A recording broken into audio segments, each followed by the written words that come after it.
Someone told me recently that they'd sent a draft chapter to their PhD supervisor, and the supervisor had taken 2 months to get back to them on it. And the feedback they'd received for that chapter was simply, needs more depth. Oh, PhD supervisors, they can be your greatest ally, your biggest headache. They can be both at various stages on your PhD journey. Maybe your supervisor disappears for weeks or months at a time. Maybe their feedback is so vague that you don't know what to do with it.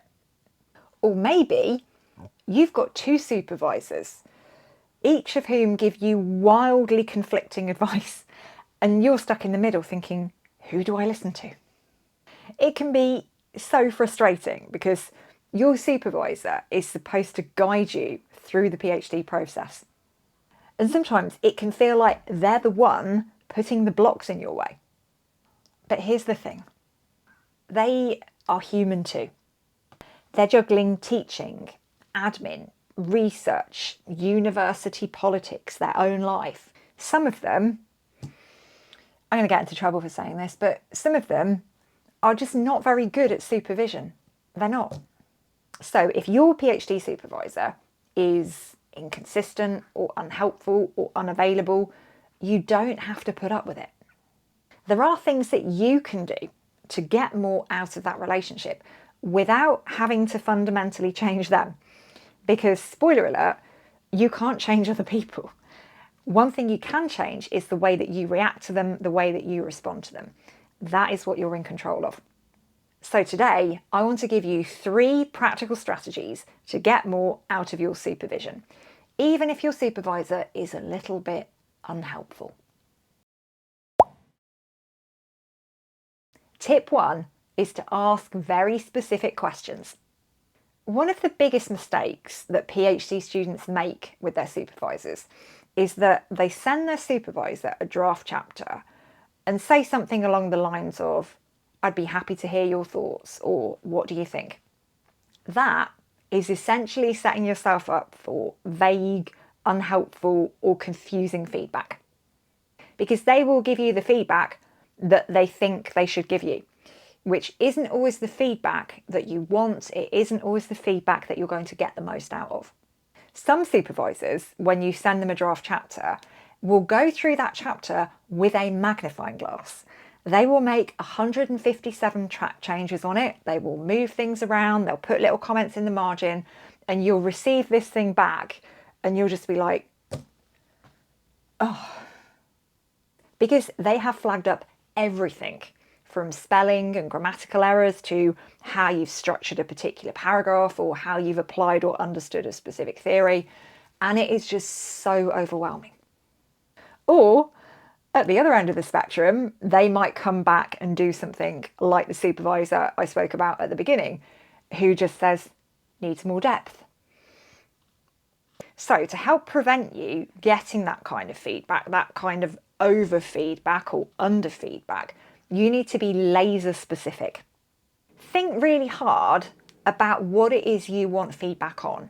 Be very, very clear with your supervisor about this. So do you want them to give you their views on how you've interpreted this particular theory? Do you want them to flag up spelling and grammatical errors? Are you interested in them giving you feedback on your style of academic writing? Do you want them to tell you whether your argument flows logically, and if not, what to do about it? Do you want them to get into the nitty-gritty details of any particular sections? Do you want them to recommend particular things for you to read to strengthen a section or strengthen a critique? When you narrow your focus like this, you make it a lot easier for your supervisor to give you targeted feedback. Tip 2 is to summarise the feedback in your own words. Supervisors will often drop these cryptic one-liners like, you need to tighten up this section. And you're left wondering, what does that even mean? Here's what you do. After you've received feedback from them, write a short summary of what you think it meant. Something like, just to confirm, you're suggesting that I expand the literature on X and move this section to chapter 2. Is that right? Write that in an email and send it to them. And this does two things.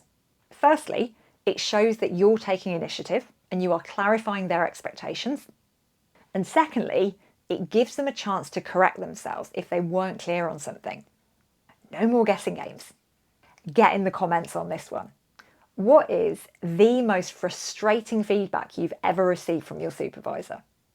Or, on the flip side, something surprisingly helpful that they've done in terms of feedback they've given you or how they've given you that feedback. Share it in the comments, get typing. And whilst you're down there, if you want to support our channel, you can leave a few pennies in our tip jar. This helps us cover the cost of making these videos, and we appreciate everybody who makes a contribution. Thanks very much. Tip number 3, build a wider support team. Let's be honest, not all supervisors are immediately going to become clear and helpful and available just because you want them to. And just as much as I would like to manifest you a better supervisor, I can't do that because I'm not a magician. So we need to get you some backup. Here I'm talking about a wider support team of people beyond your supervisor.